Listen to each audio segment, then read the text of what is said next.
Indonesia. Indonesia merupakan negara kesatuan yang diproklamasikan pada tahun 1945. Indonesia juga merupakan negara kepulauan terbesar, negara kepulauan yang sangat indah.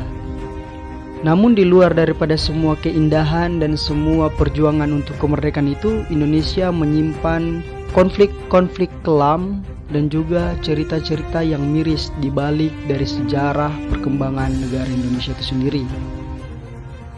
Mungkin teman-teman tahu bahwa peristiwa G30 SPKI yang terjadi pada tahun 1965 tidak hanya berbuntut kepada orang-orang yang dianggap antek-antek PKI di Pulau Jawa, yang tidak kalah mencengangkan, yang tidak kalah juga sangat-sangat menakutkan, yaitu peristiwa yang terjadi di Pulau Kalimantan. Pada akhir tahun 1967 adalah masa-masa mencekam dan mengerikan bagi warga keturunan Tionghoa yang ada di Kalimantan Utara dan Barat. Karena saat itu terjadi pengusiran dan pembantaian massal kepada mereka. Tidak sedikit dari mereka etnis Tionghoa yang dibantai secara habis-habisan dalam insiden ini. Bahkan ribuan orang dari etnis ini yang pergi keluar daerah untuk mengungsi tidak luput dari pembantaian dan pengusiran tersebut.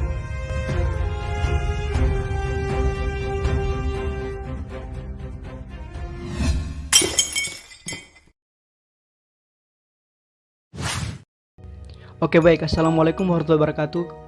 Teman-teman, terima kasih telah mengklik video ini dan selamat datang di Teman Cerita Channel. Untuk teman-teman semua yang baru datang di Teman Cerita Channel, selamat datang.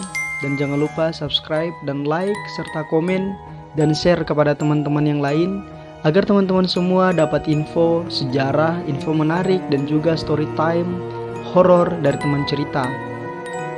Kali ini Teman Cerita akan membahas tentang sejarah tragedi Mangkok Merah yang terjadi di Pulau Kalimantan.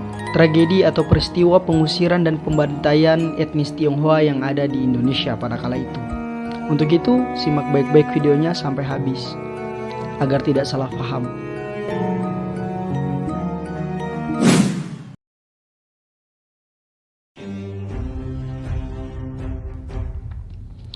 Ganyang Malaysia. Sejak awal dekade 1960, Presiden Soekarno mulai mengobarkan Ganyang Malaysia. Karena Ganyang Malaysia ini dianggap antek-antek Inggris yang berambisi untuk membentuk Federasi Malaysia.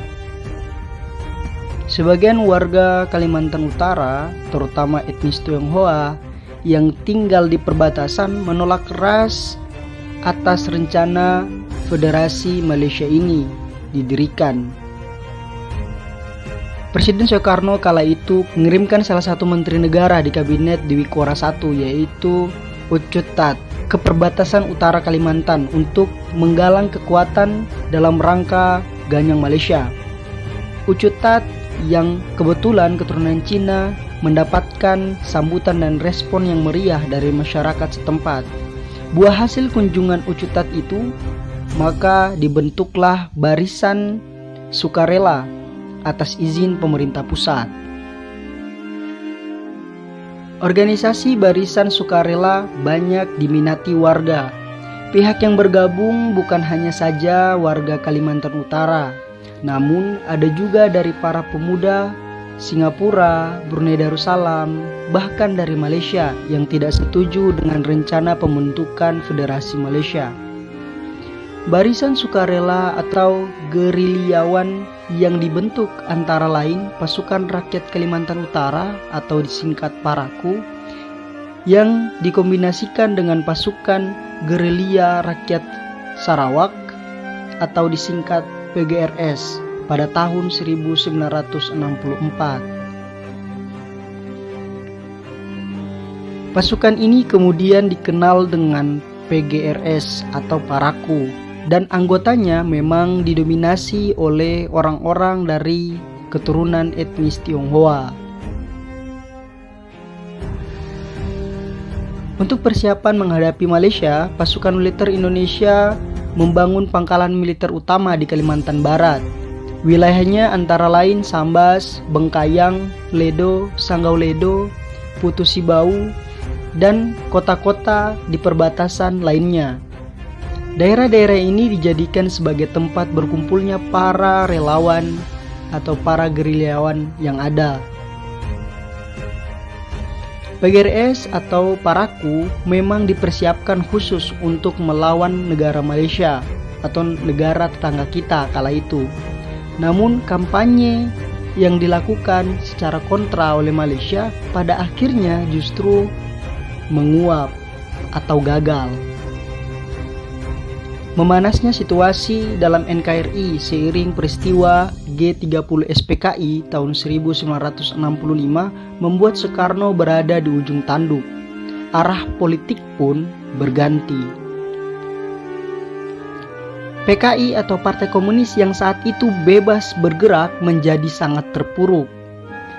Soeharto yang saat itu mengendalikan kekuasaan negara menggerakkan seluruh elemen negara untuk menumpas PKI sampai ke akar-akarnya. Dan PGRS dan Paraku pun kena imbasnya. Para militer yang kala itu telah meninggalkan Soekarno pun mendapatkan momentum yang tepat. Mereka mengarahkan massa Dayak untuk membasmi PGRS atau Paraku, yang dalam hal ini para anggota PGRS dan Paraku yang didominasi etnis keturunan Tionghoa itu sebenarnya tidak sedikit pun tahu menahu persoalan ini. Dan untuk pengetahuan teman-teman semua bahwa sebelum semua peristiwa ini terjadi, etnis Tionghoa atau etnis keturunan Tionghoa ini dan orang-orang Dayak di Kalimantan itu memiliki ikatan persaudaraan yang tinggi dan ikatan kekeluargaan yang tinggi. Namun karena peristiwa dan kejadian tersebut dan ada beberapa faktor-faktor yang mempengaruhi mereka sehingga terjadi konflik mangkuk merah ini.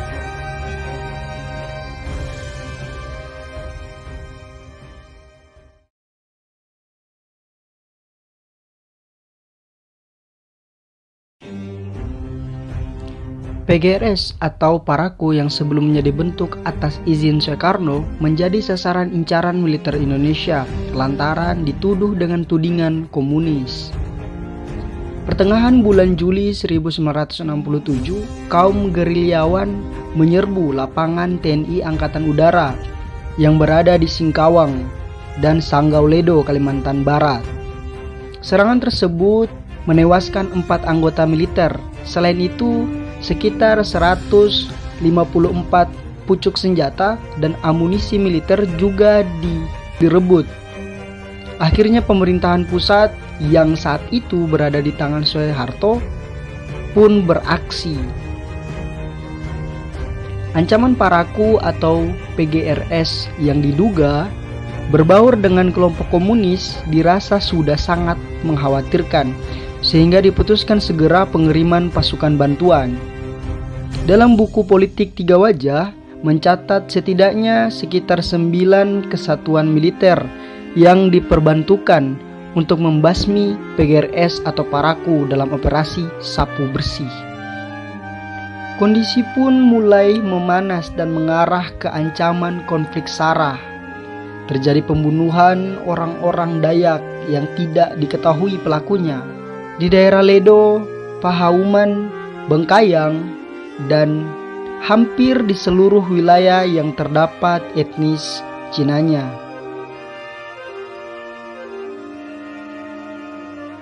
Hal ini pun dimanfaatkan oleh militer Indonesia untuk mengarahkan tudingannya kepada PGRS atau Paraku sebagai pelaku pembunuhan tersebut.